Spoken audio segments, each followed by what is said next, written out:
lado de cualquiera de las B o de cualquier final. ¿Está bien? Bien. Clase anterior estuvimos hablando de patologías intestinales, más frecuentes, para diarrea básicamente, ¿verdad? Bien. Vamos a hablar un poquito de deshidratación, ¿sí? Deshidratación ya verían una asignatura, seguramente que siempre se toca. Cuando vieran así como algo bien específico. Y bueno, yo tampoco. ¿No? Y sí, de varias asignaturas, pero bien, vamos a hablar un poquito de diarrea. Bien. Vamos a hablar de un concepto básico ratito antes de entrar a deshidratación, ¿sí? Puede venir con significa por la excesiva pérdida de agua y electrolitos, ¿sí? Hay excesiva pérdida, ¿está bien? Puede ser esta pérdida o esta disminución puede ser por una poca ingesta o por un aumento de las pérdidas. ¿Qué es lo que más frecuentemente se produce? Un aumento de las pérdidas por alguna condición patológica, ¿sí? O sea, la pérdida de agua y electrolitos, ¿está bien? Bien. Para fines prácticos es la disminución o pérdida de ese volumen circular, ¿está bien? Y eso puede, en caso severo, originar un cuadro de choque covalente. Ahora vamos a hablar recién para la todo tipo de choque y demás, pero básicamente recordar en pediatría existen muchísimas causas de deshidratación, ¿sí? Cualquier fiebre puede deshidratar al niño, ¿sí? Pero la causa más frecuente de deshidratación en pediatría es la pérdida intestinal en el curso de un cuadro de diarrea, ¿sí? Puede ser una gastroenteritis, un poquito de diarrea, o puede ser una enfermedad diarreica aguda, que tiene que utilizar más pediatría, ¿sí? Es un nombre, enfermedad diarreica aguda, ¿sí? Gastroenteritis son más para los adultos. En pediatría es un poquito más elegante hablar de enfermedad diarreica aguda. Bien. Ok. Seguimos. Etiología más frecuente de deshidratación. Una larga lista, ¿sí? Dijimos, puede ser por ingerir poco o por perder mucho, ¿sí? Muy frecuente lo que se nació la lactancia materna no bien establecida. Muchas veces encontramos que nació deshidratado. ¿Por qué? Porque no recibe bien el pecho materno, ya sea porque la técnica no sea la ideal, ¿sí? Porque la mamá no se pagaba, pero usted perfectamente administrada es un claro ejemplo de deshidratación por escaso agua. Lo que más frecuentemente sucede son las pérdidas intestinales. Y acá en el momento los más frecuentes, ¿sí? Recordar las pérdidas cutáneas, quemaduras, pielres, ¿sí? Los casos de diabetes, ustedes ya lo saben ahora, ya lo están dando seguramente. Me interesa que tengan siempre presente las pérdidas gastrointestinales en el curso diario. ¿Está bien? Bien. Generalidades para personas. Voy a meter aquí fisiología totalmente del fisiopato. Para hablar de algunas cosas nada más para entender, me interesa más la clínica, porque se puede crear una asignatura clínica, entonces voy a hablar más de esa parte. ¿Está bien? Bien. El agua corporal total sí varía en función de la edad. ¿Sí? El 80%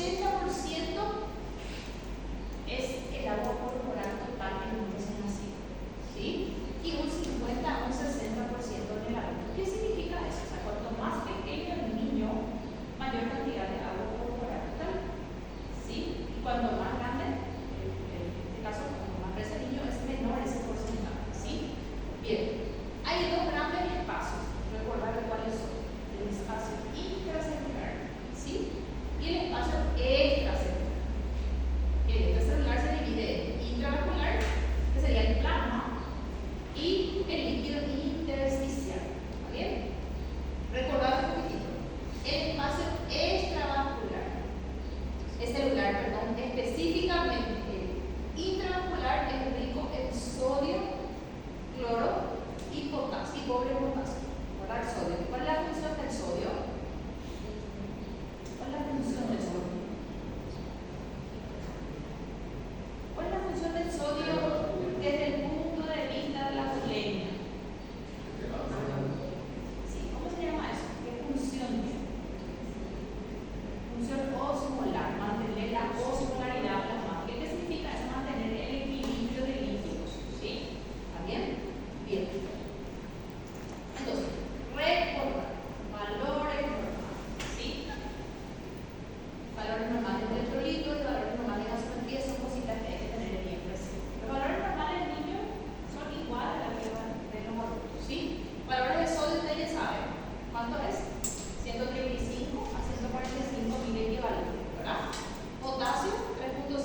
Bicarbonato, valores normales, promedio de 22 a 25. ¿Sí? Saturación de oxígeno, 95 a 100%. Son valores normales que hay que manejar. ¿Sí? Bien. ¿Por qué me interesa eso? Porque vamos a seguir un poquito. Bien. Bien. Vamos a hablar específicamente de los cambios que suceden en el flujo de una deshidratación y cómo se clasifican. ¿Sí? Bien. Hay varias formas de clasificar la deshidratación pediátrica. Se puede clasificar desde el punto de vista de la atremia, se puede clasificar desde el punto de vista de la pérdida de peso y se puede clasificar según la clínica. ¿Sí? Bien. Estos son los que ya lo habrán escuchado también. Se clasifica según el volumen perdido. Por ejemplo, la deshidratación puede ser leve si el paciente presenta una pérdida de hasta 5% del peso inicial. Recuerden que el niño, hablamos de un niño pequeño, casi el 80% de su cuerpo está formado por agua. Entonces, ¿qué pasa? Cuando hay una deshidratación, se expresa muchísimo en el peso. ¿Sí? Entonces, por eso el peso constituye un parámetro importante a la hora de evaluar esa deshidratación. Bien, deshidratación moderada cuando hay una pérdida de hasta 9% del peso corporal inicial, ¿sí? Y grave cuando esa pérdida se habla de más de un 9%. ¿Está bien? Esto es un poquito difícil de aplicar. ¿Por qué? Porque puede llegar un paciente a mi urgencia en mi consultorio y puedo yo no saber ese peso inicial, ¿verdad? Pero se usa como un sistema de clasificación. Bien, otra manera de clasificar la deshidratación es según la natremia, o sea, según los niveles, ¿verdad? ¿Sí? Hablamos de una deshidratación hiponatrémica cuando los valores de sodio se encuentran por debajo. ¿Cuál es el valor normal de sodio? 135 a 155. ¿Cuál es el de la 1? Por suerte, algo que es igual que el de la 1. Todo diferente, ¿verdad? Bien, si está por debajo de 130, hablamos de una deshidratación hiponatrémica. La causa más probable es la pérdida de agua. La isonatrémica, que es la más frecuente, ¿sí? Cuando esos valores de sodio se encuentran normales. Ejemplo, un poquito de ¿sí? E hipernatrémica, cuando tenemos valores de sodio elevados, ¿sí? La deshidratación más frecuente del día, así como también la de adulto, es la isonatrémica, ¿vale? Bien. Vamos a hablar un poquitito ahora de los signos y síntomas. ¿Cómo yo puedo identificar una deshidratación? También puedo hacerlo según la clínica, ¿sí? Bien. Vamos a hablar un poquito antes de pasar al tema. ¿Cuál es el cuadro clínico que ustedes pueden tener en un paciente en un caso de deshidratación? No vamos a hablar de leve, moderada, pero ¿cuáles son los signos clínicos, los síntomas que ustedes pueden encontrar? Validez, bien. Muy bien. Síntomas específicos. Validez puede haber otras cosas también. Piel seca, mucosa seca. Recuerden siempre que cuando ustedes quieren orientarse en un paciente, no suponen que hagan un examen práctico, nadie, algún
llenado capilar. ¿Sí? ¿Recuerdan la clase de llenado capilar? ¿Cómo se exploraba el llenado capilar? ¿Cómo se explora el llenado capilar? Sí, ¿cómo se explora el llenado capilar? ¿Sabes lo que es llenado capilar? ¿Cómo se explora? Vamos a ver. ¿Cómo? Muy bien, menos. ¿Y qué significa eso? El llenado capilar es un factor indicativo muy importante. O sea, siempre menciona el llenado capilar. Bien, ¿por qué hago esto? Vamos a hablar un poquitito ahora de lo clínico, para entender un poquitito más. Vamos a hablar un poquitito. Fisiopatología de los signos y síntomas. Las deshidrataciones isonatrémicas, que son las más frecuentes, ¿sí? Son más agudas, es la que más vamos a ver en pediatría, ¿sí? Predomina la pérdida de líquido, manifestaciones son por pérdida de líquido, sequedad de piel mucosas, palidez, taquipnea, extremidades frías, taquicardia, oliguria, básicamente signos del pliegue cutáneo. ¿Saben lo que es signo del pliegue cutáneo? ¿Escucharon alguna vez? ¿No? ¿No? ¿Cómo?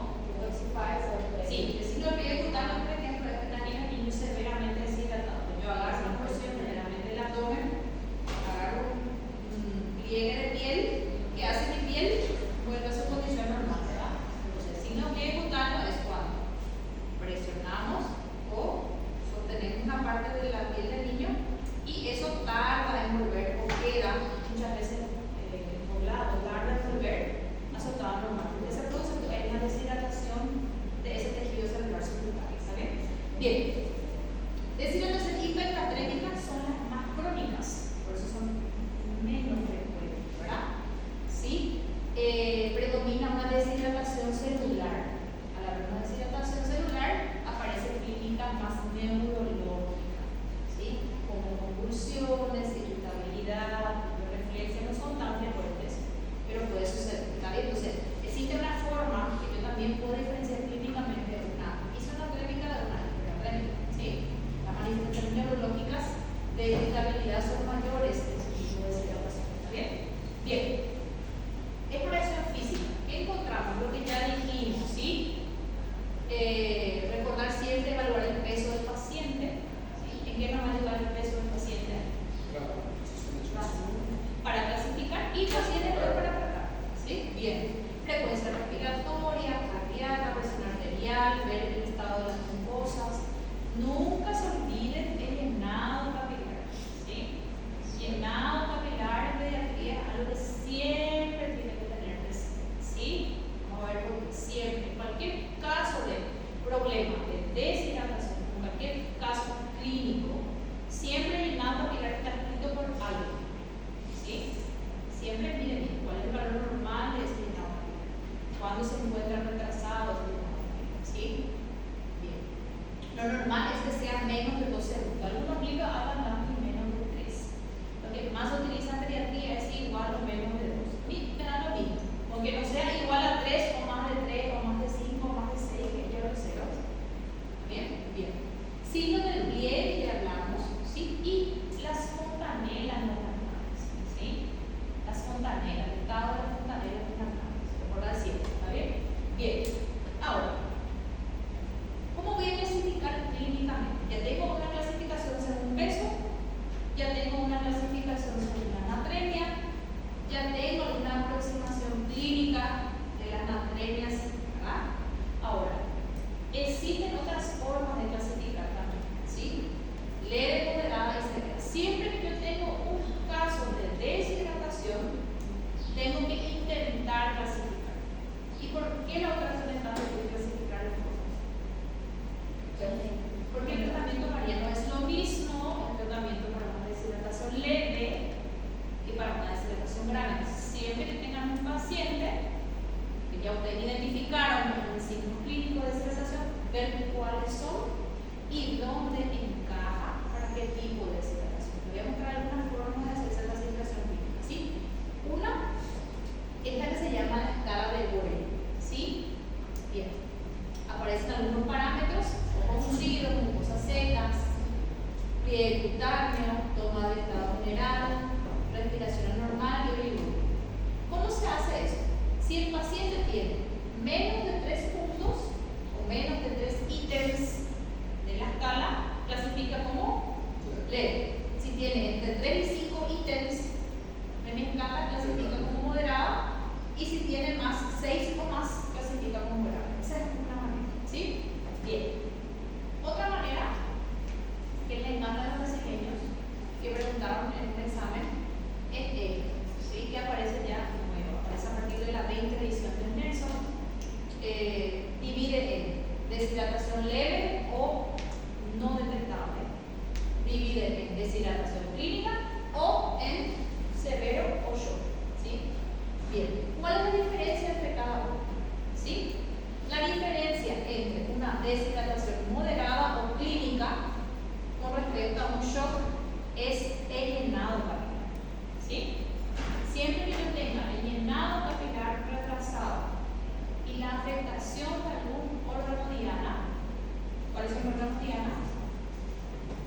¿Cuál es el órgano diana? Riñones, corazón, ¿cómo no? Cerebro, riñones, muy bien. Entonces, ¿qué significa eso? Llenado capilar retrasado, oliguria y toma del sensorio hablan ya de una deshidratación grave o un shock. ¿Sí? Tengan en cuenta eso, ¿está bien? Ahora, cualquier otro síntoma que presente el paciente sin afectación de la mediana, ¿sí? O sin afectación del llenado capilar, estoy hablando de otras formas, pudiendo ser una leve o una moderada. ¿Entienden la diferencia? Entonces, lean bien siempre los casos clínicos. Esto lo van a poder dejar a la hora de leerlo, van a ver bien ustedes mismos las diferencias que hay. ¿Cuál es mi mensaje de la clase? ¿Cómo voy a diferenciar? Ana, una deshidratación leve de una severa o un shock. Entre la severa y el shock la línea es muy pequeñita. ¿Sí? ¿Cómo voy a diferenciar? Muy bien, tener en cuenta el llenado capilar. ¿Cuáles son? Ejemplo de esto, y los clínicos. Muy bien.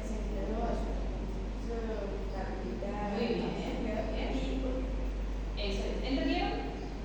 Bien, estos cuadros dicen lo mismo, pero un poquito más específico. A la hora de leer se van a dar cuenta de esa diferencia. Ese es el mensaje, ¿sí? Estos cuadros se van a perder de memoria, no hay problema con eso, pero la diferencia quiero que quede bien específica. ¿Dudas? Sí.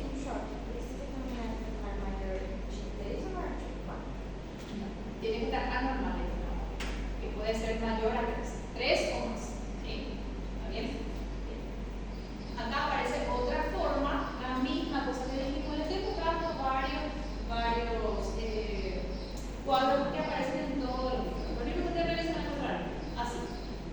La diferencia es básicamente la operación de otra operación. Bien. Este otro cuadro que aparece en eso es exactamente lo mismo. ¿Sí? Esto pregunta mejoraré. Nula, cierta deshidratación, deshidratación grave, que es lo mismo que esto. Eso utilizamos así. Es lo mismo con diferentes nombres. ¿Sí? ¿Está bien? ¿Qué me interesa a mí como profesora de pediatría hoy, para ustedes que son alumnos? Diferenciar clínicamente una leve de una severa. La moderada está en el medio. Tengo dudas con la moderada, pero no se debe entender. Porque no se puede hacer tratar una severa con una leve. ¿Entienden? Entonces, tengan en cuenta eso. ¿Sí? ¿Alguien me dice? A severa já é caso de choque. Básicamente. Três itens graves já considerados choque? No, no va por los ítems, va por alguno de los ítems.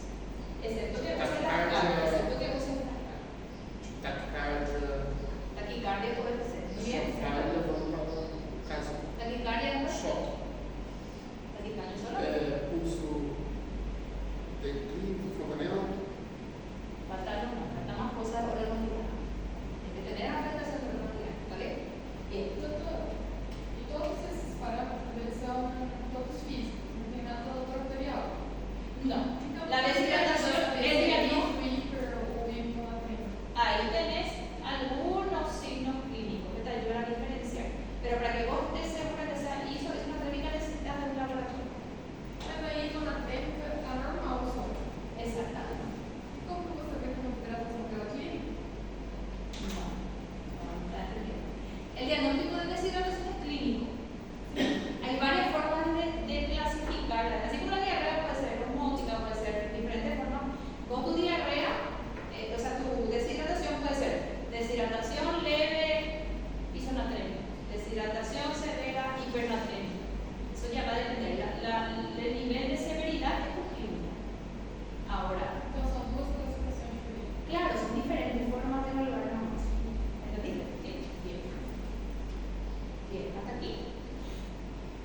otros estudios que yo puedo solicitar en un caso de diarrea y deshidratación, lo mismo que vimos, ¿sí? ¿Está bien? Lo mismo que hablamos en los casos de diarrea, ¿sí? Un hemograma, ¿sí? Un PCR, una protocitonina, recordar valores de perfil renal, urea y creatinina, ¿sí? El riñón es un órgano diana, produce la deshidratación, produce una insuficiencia renal aguda. ¿De qué tipo? ¿De qué tipo?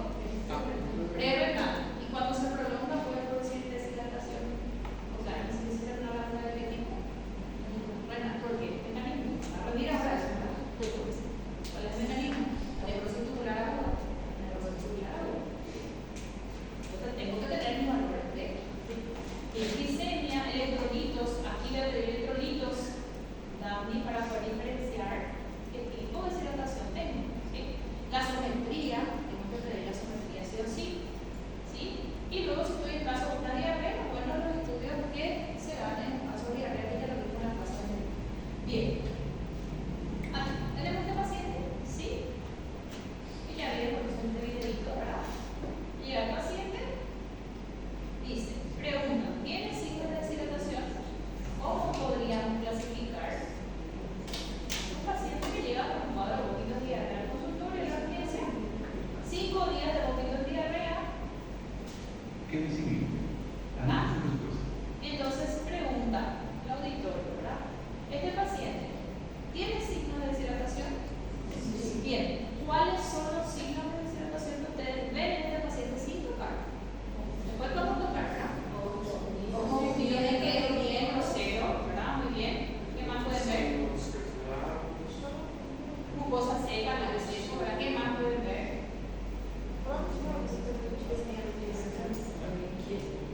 ¿Qué más?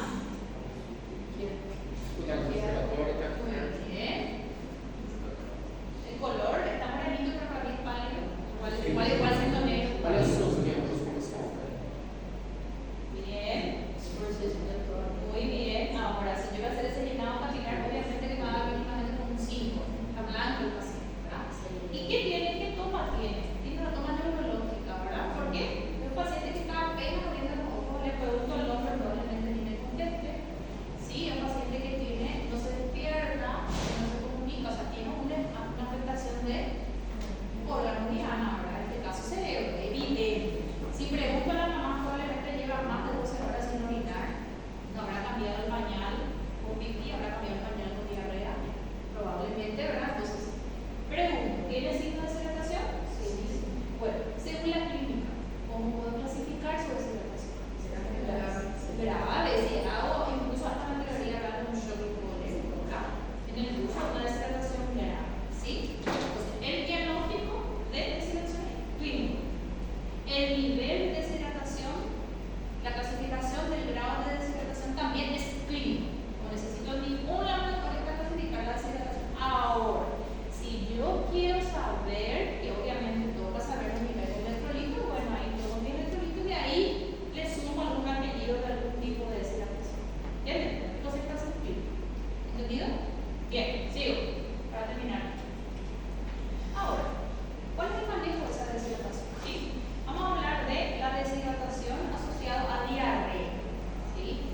Vamos a hablar de deshidratación en el curso de diarrea. Vamos a hablar de deshidratación en el curso de la cetocidosis, que tiene otro nombre. ¿Sí? Diarrea, ¿está bien? Bien, IEPI es atención integral a una enfermedad prevalente en la infancia. Esto se usa a nivel de Latinoamérica. En Brasil tiene otro nombre. Doenças prevalentes en la infancia, no sé si se llama. Es lo mismo. IEPI, esto es lo mismo, solamente en otro idioma. ¿Ven? Esto es lo que van a revisar también ustedes a la hora de dar las pruebas, así que es la IEPI. Entonces, básicamente guiarse por esto. ¿Sí? Bien. ¿Cómo divide el IEPI? ¿Cómo se trata la diarrea? Se trata en planes, ¿sí? En planes. Plan A, el primer plan de tratamiento, ¿sí? Tenemos el color verde. ¿Recuerdan siempre qué significa color verde? ¿Qué significa color verde para todos los tratamientos? Un tratamiento ambulatorio, ¿verdad? ¿Qué es un tratamiento ahí, ¿verdad? Bien. Cada plan tiene sus objetivos y su forma de hacer, ¿sí? Vale, vamos a hablar primero del plan A. ¿Está bien?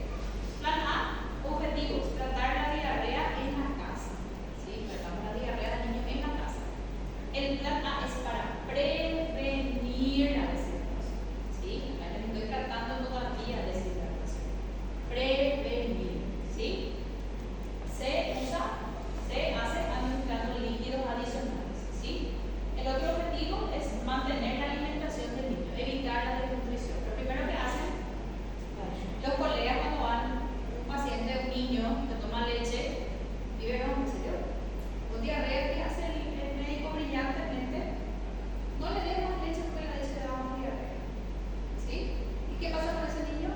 Hace un círculo vicioso de desnutrición. ¿Sí?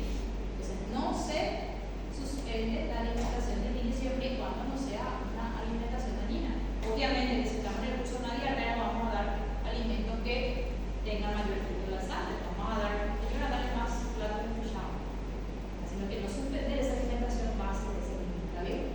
Bien, otro objetivo, orientar los signos de alarma cuando el paciente debe regresar. ¿Sí? Esos son los objetivos básicos. Ahora vamos a desglosar cada uno de ellos. ¿Sí?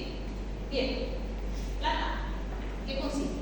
Dice, tratar diarrea sin deshidratación con sales de deshidratación oral en la casa. ¿Sí? Enseñar las reglas de tratamiento en la casa. Llega ese niño con 2 o 3 episodios de diarrea en mi consultorio, realizo el examen físico y encuentro que el paciente se encuentra en buen estado general y no tiene signos de deshidratación, ¿verdad? Entonces voy a aplicar el plan.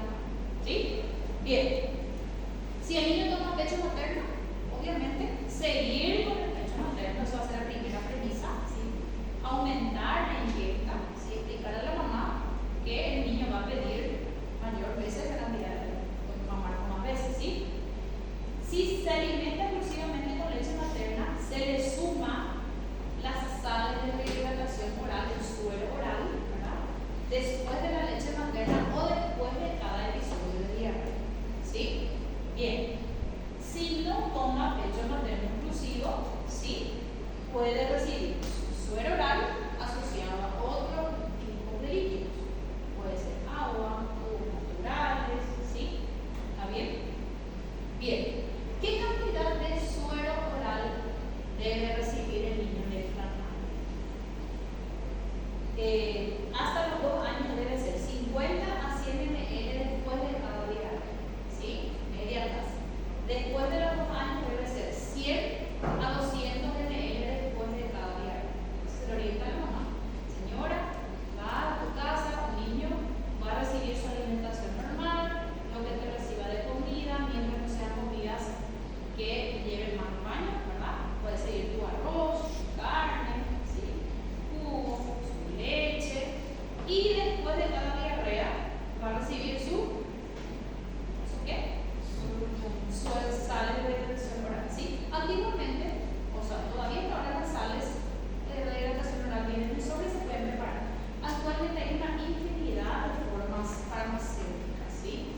miligramos por día y mayores de 6 meses 20 miligramos por día.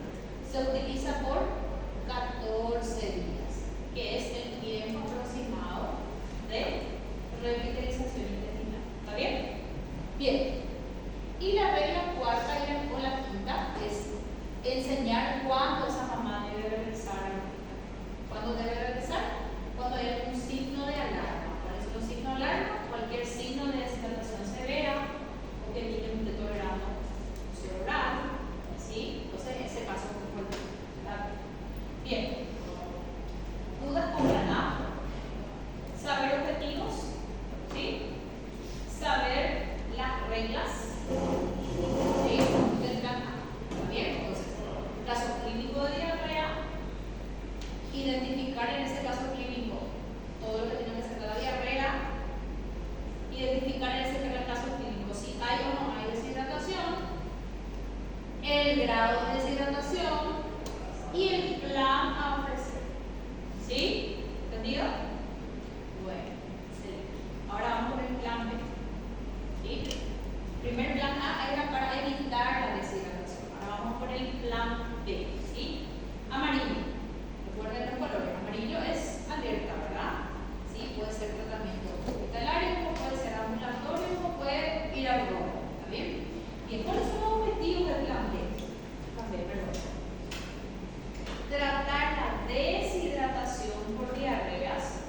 Aquí ya vamos a tratar la deshidratación. El anterior era prevenir, ¿sí? Aquí tratar. Plan B, ¿sí? Tratar la deshidratación por diarrea con sales con suero oral, ¿verdad? En el hospital. Acá no va en la casa. Voy a darle el suero en mi frente, sentado en el hospital. Tiempo de tratamiento 4 horas y se realiza por vía oral. ¿Sí? Bien. Ahora, ¿cómo voy a hacer ese plan B? Voy a darle al paciente, llegó el paciente, ¿sí? A mi servicio de urgencia, 2 años, 3 años, 4 años, vamos a poner un año para que sea más fácil, ¿sí? Un añito. Y encontré signos de deshidratación leve, entre leve y moderado. Entonces ya no voy a poder utilizar el plan A, ¿verdad? ¿Por qué? Porque para prevenir. Está el plan B, ¿cierto? Bien. Entonces tengo que calcular la cantidad de suero que va a recibir ese paciente en ese plan B. ¿Qué cantidad dice? Peso por 75 medio, ¿sí? Para administrar en 4 horas en el hospital o en mi.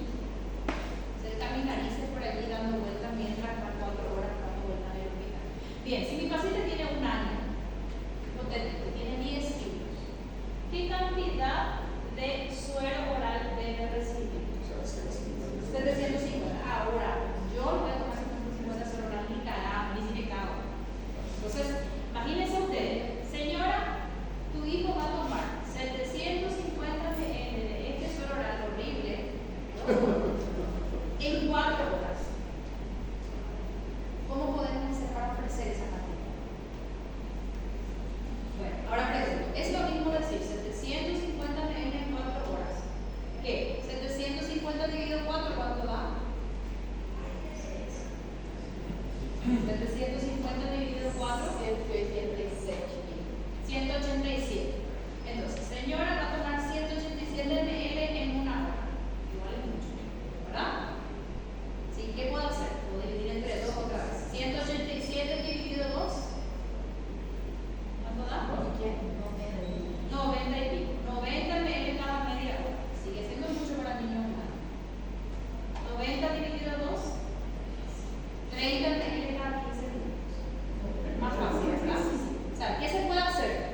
Evaluar clínicamente. ¿Mejoró el paciente? Sí, entonces va a ir a la casa con implantado. ¿Entendido? ¿Sí? Bien. ¿Mejoró? Sigue igual el paciente. Tengo dos opciones. Puedo repetir mi plan B, que es muy largo. No me gusta, pero darle el protocolo. O puedo pasar directo al plan C. A ver cuál es el plan C. ¿Está bien? ¿Entienden hasta acá? ¿Sí? Bien. Plan C. ¿Sí? Ahora, plan C es ROR, se llama tratamiento enérgico hospitalario. ¿Sí? ¿Cuándo puedo utilizar el plan C? Para tratar la deshidratación grave o severa, o aquí le pueden ustedes poner shock también, una barrita le pone shock, ¿verdad? Por diario. ¿Sí? Entonces, el primer objetivo es deshidratación grave. ¿Bien? Se debe realizar rápidamente por vía endovenosa. Otra diferencia con el anterior, ¿verdad? El anterior, ¿por qué vía utilizábamos? Vía oral. Y el plan C es vía endovenosa. O sea, si no funcionó mi plan B, que era por vía oral, voy a pasar a mi plan C, que es por vía endovenosa. ¿Sí? Bien. ¿Qué voy a pasar por vía endovenosa? Las soluciones a utilizar son soluciones cristaloides, solución salina o suero fisiológico 0,9% o solución de Ringer lactato. Cualquiera de las opciones me sirve. ¿Sí? Tiene que ser cristaloide, no debe ser solución glucosada. La solución glucosada no se usa de manera aislada, ¿sí? Como tratamiento inicial. Tiene que ser cristaloide. Tiene paciente deshidratado, paciente chocado, suero fisiológico o Ringer lactato. No se acostumbren con las soluciones glucosadas, eso no sirve. Bien. Ahora, ¿cómo se hace este plan C? Muy fácil. Dar líquidos por vía intravenosa. ¿Sí? ¿Cómo se hace? 20 ml por kilo en la primera hora. ¿Sí? ¿Está bien? Luego, pasó la primera hora, evaluamos al paciente a ver si tiene mejoría clínica. ¿Sí? Si no tiene mejoría clínica, voy a repetir 20 ml por kilo en la segunda hora. No mejoró el paciente, voy a repetir 20 ml por kilo en la tercera hora hasta 3 veces. ¿Bien? ¿Sí? Ok. Bien, entonces, por ejemplo, tengo un paciente mi mismo paciente de 10 kilos, un año. Llegó al consultorio, a la urgencia, al punto de salud de ustedes, con un cuadro de deshidratación severa. ¿Sí? Bien. Vamos a aplicar qué plan si tenemos deshidratación severa. Sí. ¿Qué cantidad de líquido le va a pasar la enfermera licenciada? Sí, 20 ml por kilo. Ella lo sabe. Pues tiene que calcular qué cantidad de líquido le va a pasar. La enfermera va a pasarle 20.4 ml por kilo peso en 30 segundos. No, tiene que hacer el cálculo total. ¿Qué cantidad de suero fisiológico le va a pasar al paciente? Un año de kilo, el mismo paciente anterior. 200 ml. ¿En cuánto tiempo, doctora, le voy a botear? Pregunta la enfermera. En una hora. Una hora puede botear. Se botea todos los 200 ml. Evalúo clínicamente a mi paciente si ya mejoró, ya hizo pipí, ya bajó la frecuencia cardíaca, ya mejoró el llenado capilar. Entonces puedo suspender y ver qué tal. ¿Está bien? Ahora, si mi paciente no mejoró los parámetros clínicos, ¿qué hago? Repito los 200 ml nuevamente en una. ¿Hasta cuántas veces? Hasta 3 veces. Luego ya tengo que evaluar otras posibilidades. ¿Sí? Bien. Ahora, ¿hasta aquí entendido? ¿Plan C? Bien. Tengo otras opciones también. Hay veces en que el paciente llega con signos marcados de shock o deshidratación en el servicio. Entonces eso hace que al haber una periferia alterada, ¿verdad? Luis, ¿cómo atrás puede venir? Si el paciente tiene una periferia alterada, no consigue la misma. ¿Qué tengo que hacer? Tengo varias opciones. Por ejemplo, si no se dispone de una vía intravenosa, porque la enfermera terminó la facultad ayer, no tiene experiencia en el manejo y el paciente llegó con marcado signo de deshidratación, no le logró canalizar colocar una sonda nasogástrica también para pasar la cantidad de líquido, ¿sí? Bien, si el paciente está deshidratado pero no tiene signos de shock, yo puedo colocar una sonda también, ¿está bien? ¿Y qué debe pasar por esa sonda? Suero oral, 20 ml por kilo, ¿sí? Suero oral, no es suero fisiológico no venoso, ¿cierto? ¿Sí? ¿Entendido? Bien. Ahora, otra situación. No se consigue la vía periférica. Paciente con signo de shock, puedo valorar colocar una vía intraósea. ¿Sí? La vía intraósea. No sé si hay gente que ya vio cómo se hace una vía intraósea. No sé si hay enfermeras por aquí. Bien, ¿cómo se hace? Se procede a flexionar la pierna en la cara anterointerna de la tibia a 1 centímetro, la tuberosidad, de palma. Se pasa un catéter, hay unos catéteres que son especiales, que son unos trócares, donde se penetra el hueso y allí se conecta a la vena física para instilar suero fisiológico para la hidratación. ¿Está bien? ¿Cuánto tiempo uso esta vía? Hasta que el paciente logre un mejor estado de hidratación o hasta que la licenciada o el enfermero que asiste logre canalizar una vía. Esta es una vía de emergencia solamente para garantizar una cantidad inicial de líquido. ¿Está bien? Se puede realizar en cualquier hueso, ¿sí? El más recomendado es realizar en la tibia. ¿Está bien? Bien. ¿Hasta aquí dudas con plan C? ¿Dudas con plan C? Ninguna. Bien. Ahora, terminé el tratamiento de la hidratación, recordar los planes, recordar los objetivos, recordar las vías, recordar las soluciones y recordar el tiempo. Vía, dosis, tiempo y solución a administrar de acuerdo al grado de deshidratación. ¿Sí? Bien. Ahora, recordar, tu tratamiento de la diarrea. Terminé. Paciente llegó con signo de deshidratación severa. Andiesa hizo todo el tratamiento del protocolo, hizo el plan C. Ahora quiere tratar la diarrea del paciente. ¿Sí? Bien. Recordar que las diarreas que usan antibióticos son solamente aquellas diarreas que son bacterianas. ¿Sí? ¿Cuáles son las bacterianas? Las invasivas con sangre. Aquellas que yo sospecho que haya una etiología bacteriana. Bien. ¿Qué tratamiento va a recibir ese paciente? Primera opción, por vía oral o puede ser por vía endovenosa también, es la cefixima, un antibiótico de elección para las diarreas infecciosas. 8 miligramos kilo peso día por 5 días. Segunda opción, se utiliza bastante en Brasil, la azithromicina, por vía oral, la diarrea infecciosa, diarrea con sangre. En Brasil usan bastante la ciprofloxacina también como tratamiento para las diarreas. ¿Sí? Si voy a decidir una vía endovenosa, voy a utilizar la ceftriaxona en dosis 50-100 o la cefotaxina, cualquiera de las opciones, no las dos, una u otra. ¿Está bien? ¿Sí? Bien. ¿Hasta aquí dudas?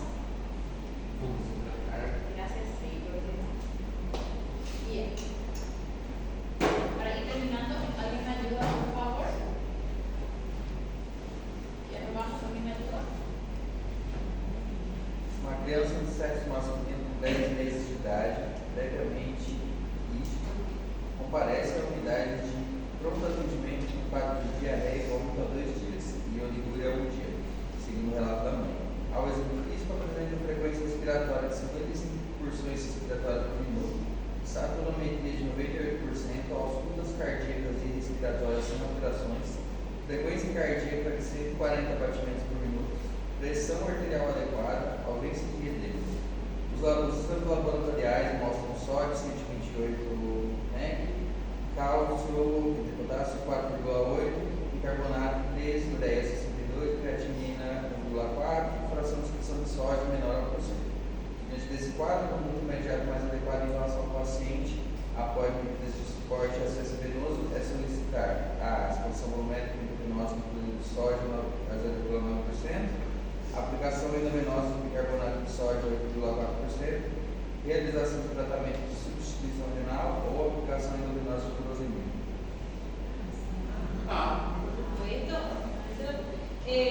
¿Cómo que ¿Cómo clasifica la aceptación del paciente? ¿Cómo clasifica la aceptación del paciente?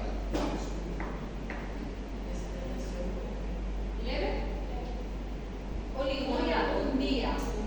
Creatinina por el suelo, por el piso, por allá.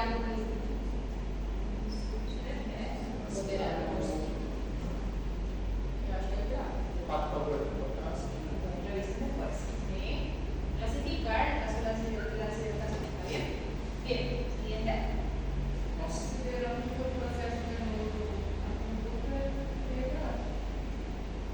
Puedes agarrarlo de ese lado, pero tienes que saber por qué hiciste eso. ¿Ves? En este caso es fácil porque por la respuesta puedes llegar a algo. Pero no es así. Entonces se ve al revés. Le damos de lado, claro. Revisen ustedes, ¿sí? Hablamos muy bien de eso. ¿Qué? Para clasificar si hay afectación de un órgano ya no es suficiente. Claro, totalmente. Y aparte que habla de liguria, habla de acidosis metabólica, habla de creatinina elevada. Como ustedes saben, los parámetros de creatinina, función de sodio, la que están por la otra vez. Entonces, hay una ira prerenal incluso aquí. Entonces, es suficiente para hablar de esta afectación terminodiana. No vamos a clasificar a eso como moderada, incluso de una insuficiencia renal aguda, ¿verdad? Hay una insuficiencia, hay como hay insuficiencia renal aguda. Pregunto, ¿hay o no hay acá? ¿Eh? Claro que sí. Entonces, bien, vamos.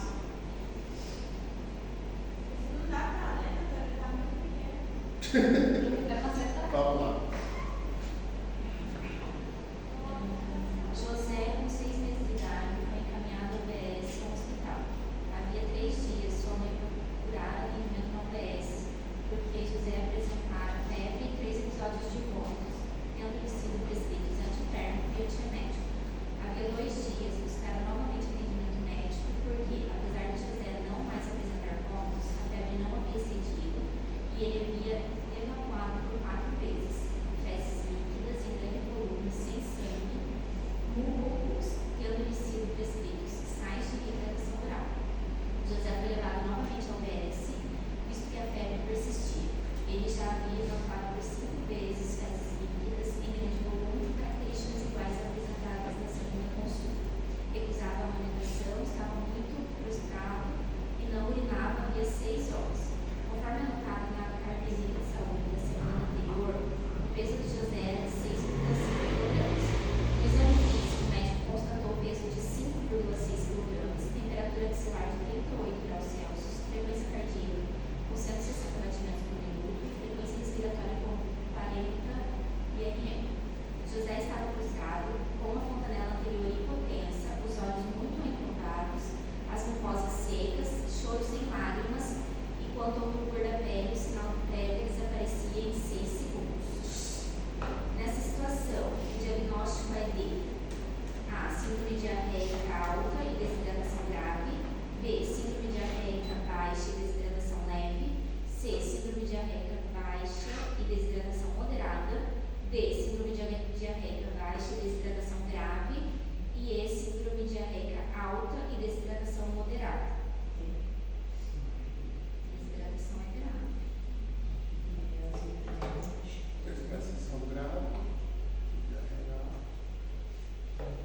¿Qué dice? ¿Qué grado de hidratación es? Grave. Entonces, le salen todos los que no son ahí, ¿verdad? ¿Qué opción queda entonces? ¿Cuáles son las opciones que quedan? A y D, ¿verdad? ¿Por qué es D? Pregunto. ¿O por qué es A? No sé. ¿Qué significa síndrome diarreica baja? ¿Dónde está la afectación? Sí, baja. ¿En qué parte, en qué sitio anatómico se encuentra la afectación si está así, hablan de baja? ¿En qué colon? ¿Y cómo son las diarreas? Normalmente las diarreas provenientes del colon. ¿Tienen un cupo de sangre? No. ¿Y por qué marcan baja? Vuelvan a revisar diarrea, ¿está bien? Bien. ¿El 55? Abajo. Considerando